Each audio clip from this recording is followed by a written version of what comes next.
भाई आराम से भाई। साहब आज शुक्रवार आए हैं, क्या मामला है? देखिए, शुक्रवार 48 वर्षों की शैक्षणिक उत्कृष्टता के साथ 23 से भी ज्यादा प्रमुख बीटेक प्रोग्राम्स और 600 से अधिक अंतर्राष्ट्रीय छात्रों के साथ विज्ञान डीम्ड टू बी यूनिवर्सिटी देश की बेहतरीन यूनिवर्सिटी में से एक है। औरों के लिए सिर्फ एक जगह का नाम हो सकता है, मैं और मेरे जैसे करोड़ों लोगों के लिए समय के सदगुरु अमर ज्योति गुरु समन दास जी महाराज, जो आज हमारे बीच में नहीं है, ये उनकी गद्दी है और यहाँ उनकी समाधि। सदगुरु समनदास नाम लेवा संगत के लिए, जगत गुरु सदगुरु रविदास जी महाराज को मानने वाले लोगों के लिए तीर्थ से कम नहीं। पिछले 10 तारीख को यहाँ जब बड़ा कार्यक्रम होता है सत्संग का, तो माननीय मुख्यमंत्री जी आए थे। उनके आने की वजह से, उनकी सुरक्षा कारणों से या कई अन्य और कारणों से जो संगत है, जो लाखों की संख्या में 10 तारीख को यहाँ पहुँचती है, वो बंदगी नहीं कर पाए। सबके मन में पीड़ा थी। इवन मैं भी पार्लियामेंट्री कमेटी का टूर होने के कारण यहाँ नहीं पहुँच पाया। संतों ने ये आग्रह किया था कि 10 तारीख को हम लोग गद्दी पर बंदगी करने, नमन करने पहुँचेंगे।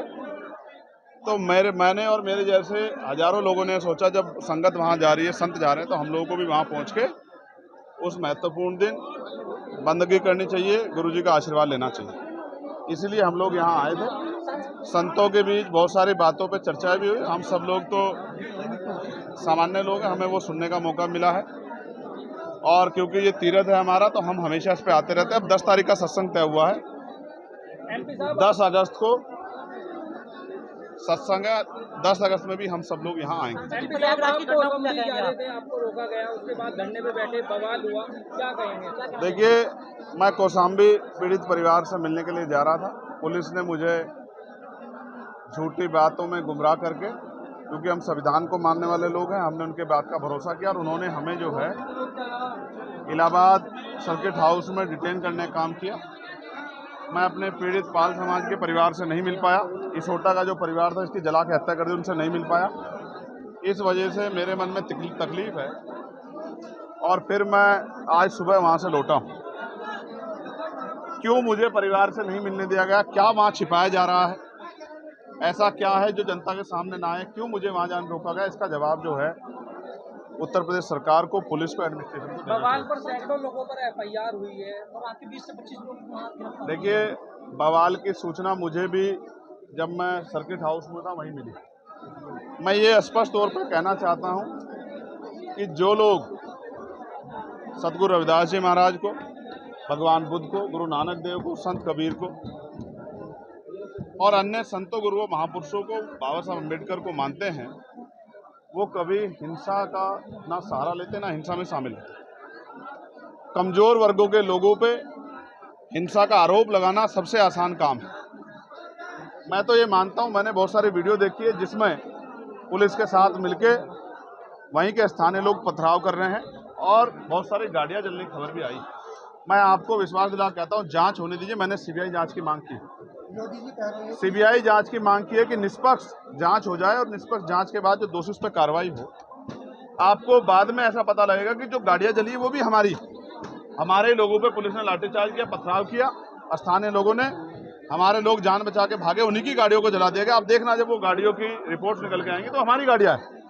ये स्थानीय लोगों ने और पुलिस की मिली भगत से कौशाम्बी के मामले से पाल समाज की बेटी का न्याय ध्यान भटकाने के लिए, और इसोटा के परिवार को न्याय न मिल जाए उससे ध्यान भटकाने के लिए ये साजिशन हिंसा कराई गई है, और इसकी CBI जांच होनी चाहिए, जो दूध का दूध पानी का पानी हो जाए। मैं ये भी आपको कहना चाहता हूँ, ये कॉन्स्पिरेसी उन्हीं की है जिन्होंने मुझे वहाँ जाने से रोका। वो नेता, सफेद पोश, वो अधिकारी कर्मचारी जो नहीं चाहते थे मैं वहाँ पहुँच जाऊँ। आप एक बात और समझिए, मैं CBI जाँच की मांग कर रहा हूँ, सरकार को करानी चाहिए भाई, ये तो उनके हाथ में है ना। अगर वो न्याय निष्पक्ष करना चाहते हैं तो CBI जाँच करा दें, लेकिन वो CBI जाँच ना कराकर वो करेंगे क्या? आजाद समाज पार्टी भीम आर्मी का जो वर्चस्व बढ़ रहा है, उनकी शक्ति बढ़ रही है, उनके नेताओं को चिन्हित कर वो पुलिस के द्वारा जब झूठे मुकदमे लगा के सख्त कार्रवाई करके उनके हौसलों को डराने का काम करेंगे। मैं स्पष्ट कर दूं, भीम आर्मी, आज़ाद समाज पार्टी और बहुजन मिशन के बहादुर योद्धा किसी डरने वाले नहीं है। और अगर कार्यकर्ताओं का उत्साह तोड़ने का काम किया गया, कार्यकर्ताओं का शोषण करने का काम किया गया, तो इस बार आंदोलन कौशाम्बी इलाहाबाद में नहीं, इस बार आंदोलन लखनऊ में होगा। ये मैं मीडिया के माध्यम से घोषणा कर रहा हूँ। हम लोग पीछे नहीं हटेंगे, एक एक कार्यकर्ता का संरक्षण करेंगे। वो हमारे परिवार के लोग हैं, उन पर जुल्म सितम ढाया जाएगा तो पूरे उत्तर प्रदेश के, देश भर के बहुजन समाज के लोग चुप नहीं बैठेंगे।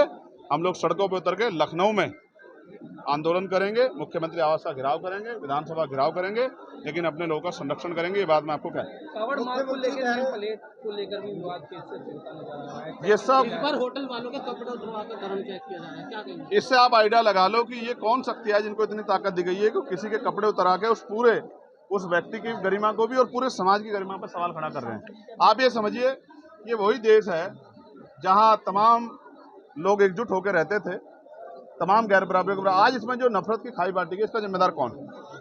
और अच्छी बात यह है कि इसके लिए आपको किसी को ढूंढने की जरूरत नहीं, सरकार इसमें शामिल है। ये दिखाई देता है सरकारी ऐसे। मुख्यमंत्री कह रहे हैं जो भी नुकसान हुआ है सरकारी संपत्ति का, उसकी भरपाई आपके खाते से की जाएगी। मुख्यमंत्री मेरे खाते में जी, मेरा नाम लिया मुख्यमंत्री ने। ये सोच समझ के बोलो पत्रकार साथी, हवा मत बोला करो आप लोग। टीआरपी के लिए पता नहीं क्या क्या बोलते हो। मेरा नाम लिया तो बताओ, वरना तुम्हारे खिलाफ एफआईआर कर दूंगा कि मेरे खाते से ली जाएगी। बताओ, मेरा नाम लिया गया? बयान आया। मैं फिर आपसे कह रहा हूँ, मेरे ऊपर इससे बड़ा आरोप लगा था जब हाथरस की घटना है 100 करोड़ की फंडिंग का। याद है नहीं याद है आपको? जब मैं सहारनपुर जेल में गया 16 महीने नक्सली होने का। इन आरोपों को, तमाम तरह चीजों को मैं जानता हूँ और मेरे खाते से करवा लो, मैं तो तैयार बैठा हूँ। मेरे लोगों के लिए तो मेरे खून का कतरा कतरा भी हाजिर है। लेकिन मैं फिर ये बता रहा हूँ, सीबीआई जांच कराओ, दूध का दूध पानी का पानी है, पता लग जाएगा हिंसा किसने कराई है और किसका नुकसान हुआ। ठीक है, धन्यवाद।